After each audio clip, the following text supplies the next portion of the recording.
So this question concerns the main differences between premillennialism, postmillennialism, and amillennialism. So very simple question there that that wouldn't take very long at all to answer. How would we look at this? Well, when we're looking at any kind of millennium question, the first thing to take with that question is that word millennium.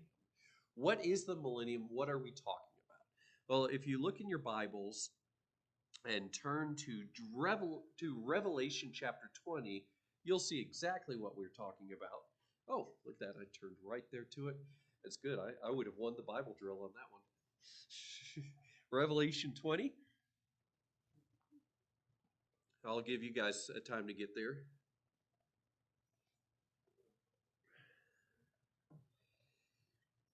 A time, and then maybe a half a time. Sorry, a little end times joke there. Revelation chapter 20, and we see there, starting in verse 1, then I saw an angel coming down from heaven, holding the key of the abyss, and having a great chain in his hand. And he laid hold of the dragon, the serpent of old, who is the devil and Satan, and bound him for 1,000 years. So there we go. There's the first instance of that term, 1,000 years, or in the Latin, if I'm not mistaken, that would be the millennium. It would be a millennium. And he threw him into the abyss and shut it and sealed it over him so that he would not deceive the nations any longer until, and there it is again, the 1,000 years were completed. After these things, he must be released for a short time. Then I saw thrones, and they sat on them, and judgment was given to them. And I saw the souls of those who had been beheaded because of the testimony of Jesus and because of the word of God, and those who had not worshipped the beast or his image, and had not received the mark on their forehead and on their hand, and they came to life and reigned with Christ, and there it is again, for 1,000 years. The rest of the dead did not come to life until the 1,000 years were completed. This is the first resurrection. Blessed and holy is the one who has part in the first resurrection. Over these, the second death has no power, but they will be priests of God and of Christ and will reign with him for, and there it is again, 1,000 years. Verse 7, when the 1,000 years, there it is again, are completed, Satan will be released from his prison and will come out to deceive the nations which are in the four corners of the earth, Gog and Magog, to gather them together for war. The number of them is like the sand of the seashore.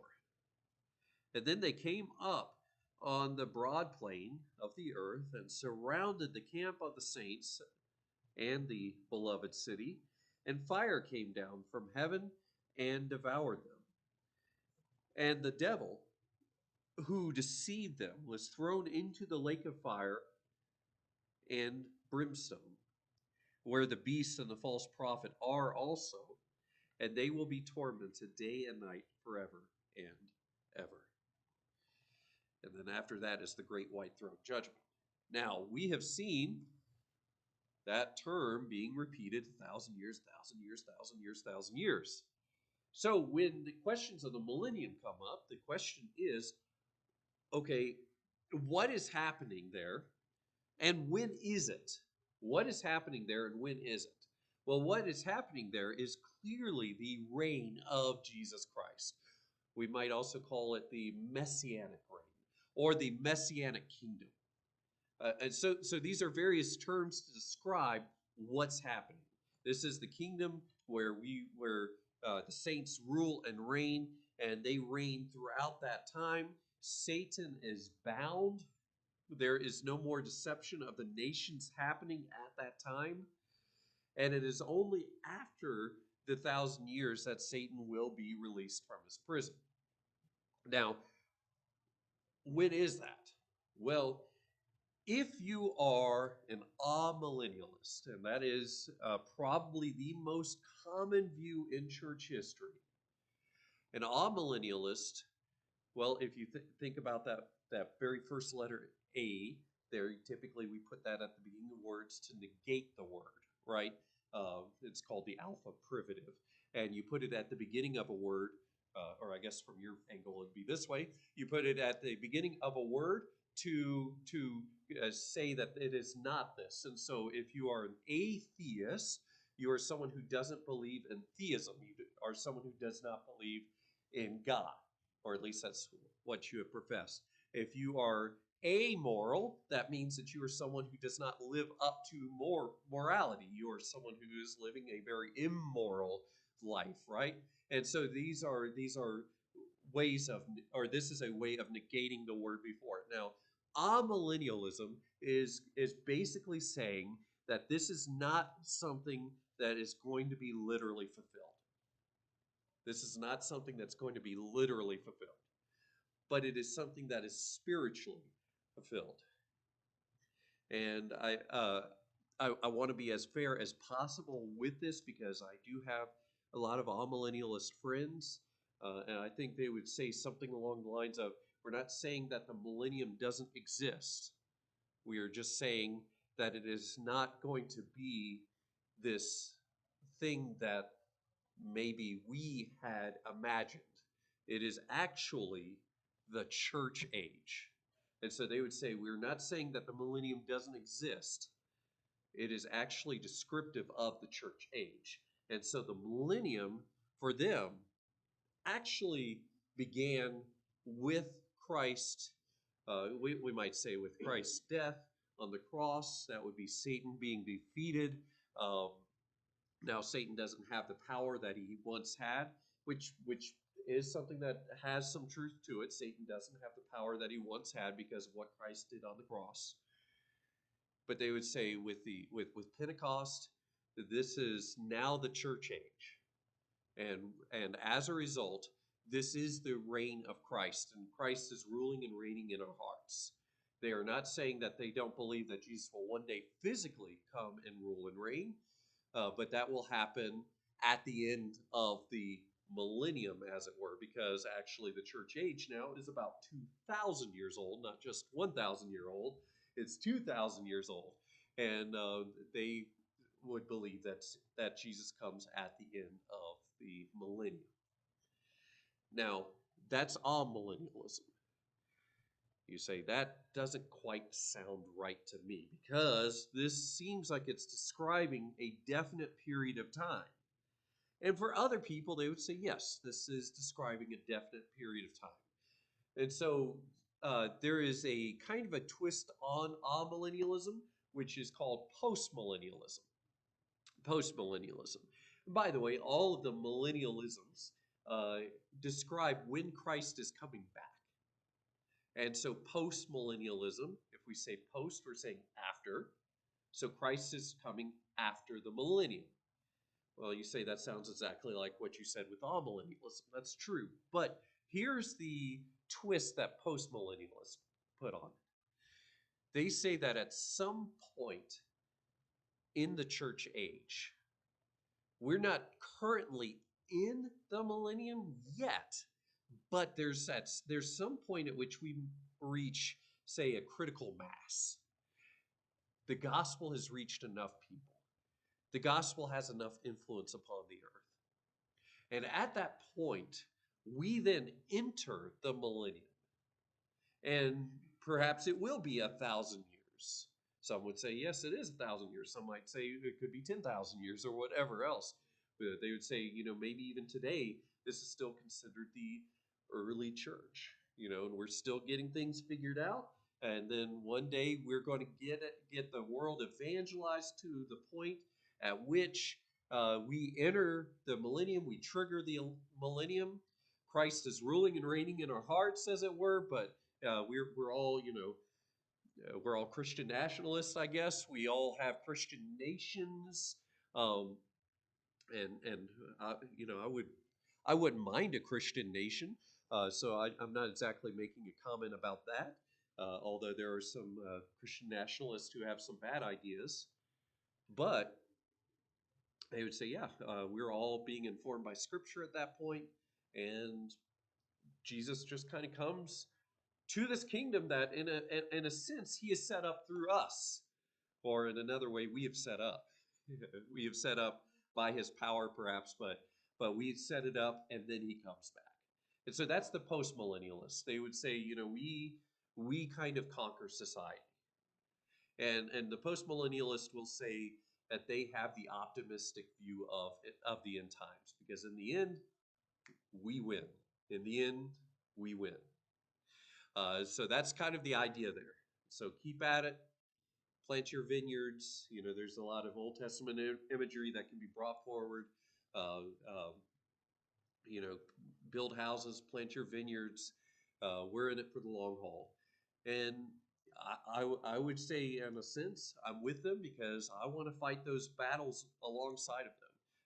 There are things, because of love of neighbor, even though I disagree with them. Yes, let's fight those battles. I just think that we're going to be out of here a lot sooner than they think, and that's because I'm a premillennialist. I'm a premillennialist.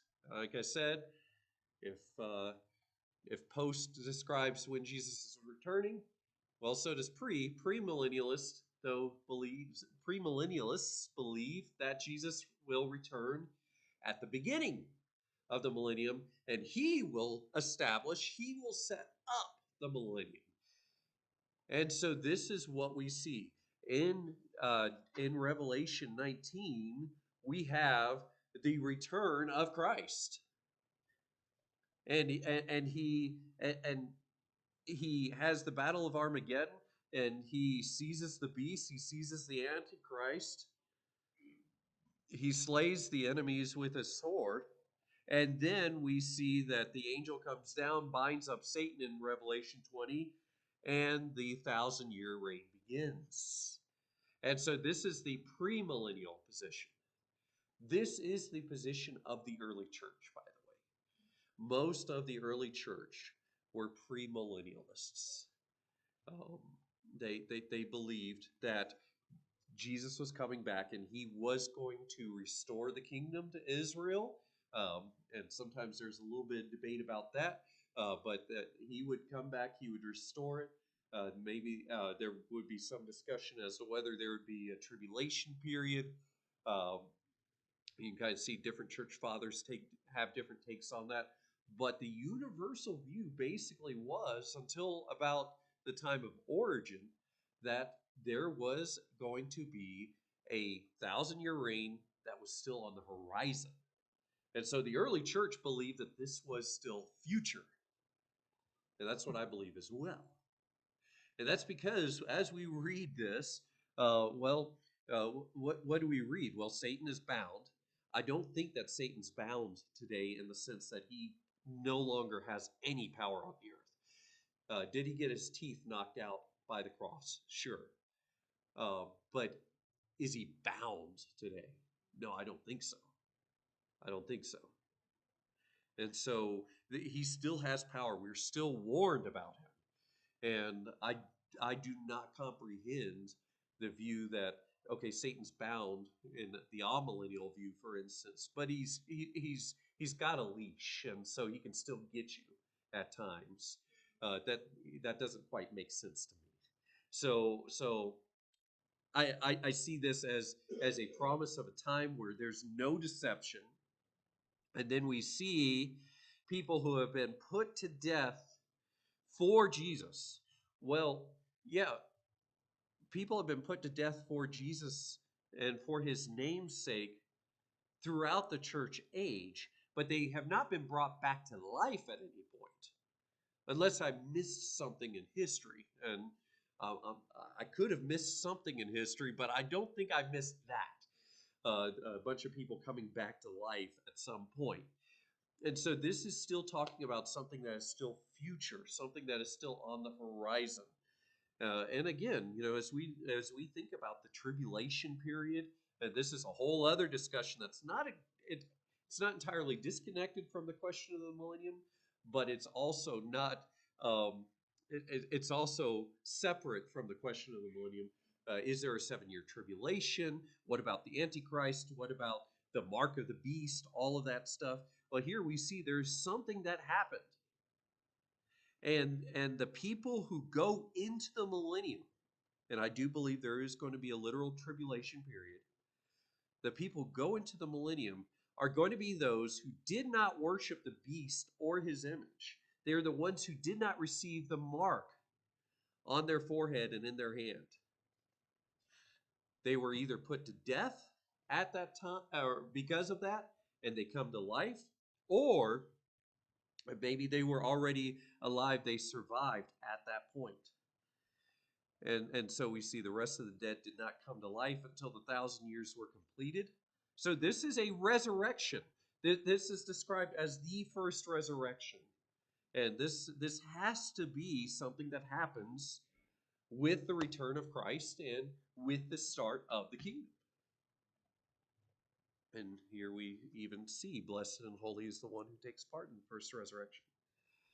And then it's after the 1,000 years are completed that Satan will be released.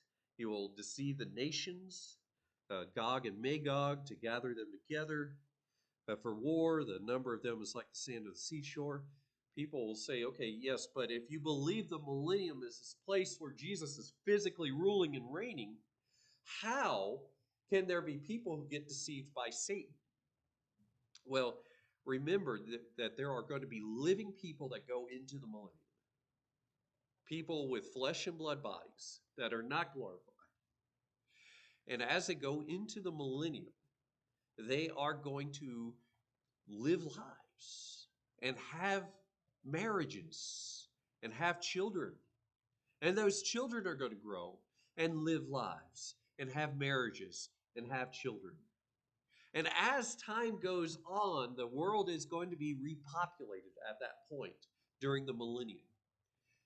Will everyone believe in a truly saving way in Jesus Christ, though? For some people, they would say, well, I can't believe in the millennium unless there's no sin. But the Bible never says that there won't be any sin in the millennium. It just says that Satan will be bound. People will still be people. They will be born with a sin nature. They just won't be as sinful because Satan will be bound.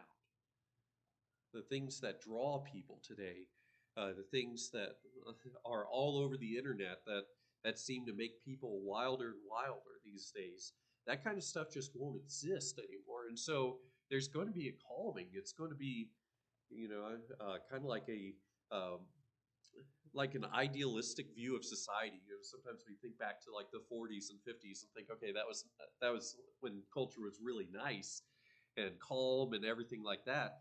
It's going to be better than that, but there's still going to be sin, and it's still going to be dealt with. So there's still going to be those aspects there.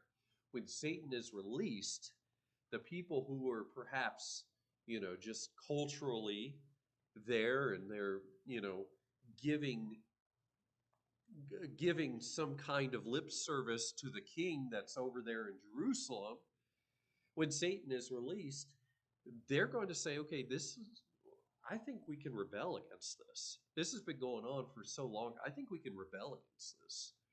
And he is going to deceive the nations once again. And there's going to be yet another battle. At that point, that will be the end. And the world will be brought into the new state, the new heavens, the new earth, the eternal state, which is described in Revelation chapter 21. And so that's what's coming. So those are the views of the millennium. Could we be wrong? Sure, it's possible. I don't really see it, but there are people who have disagreed. And I could go in deeper and talk about why I think people have disagreed in the past, where that disagreement has come. I already kind of hinted at it when I said up until Origen. Origen brought in a lot of Greek philosophy. That Greek philosophy was then adopted by Augustine, He did not like the idea of a physical kingdom. He saw it as worldly, and so he began to apply some of the Platonic thinking to the text and made this more of an ideal rather than a reality. And that became the view of the Roman Catholic Church, where they began to say, okay, we are in the millennium. And that was kind of brought forward in the reformers. I just don't think that's the right way to view the text. But I understand that there are people who disagree with that. And we can still be friends. We can still have coffee, and we might rib each other on this. But yeah, we'll find out one day, won't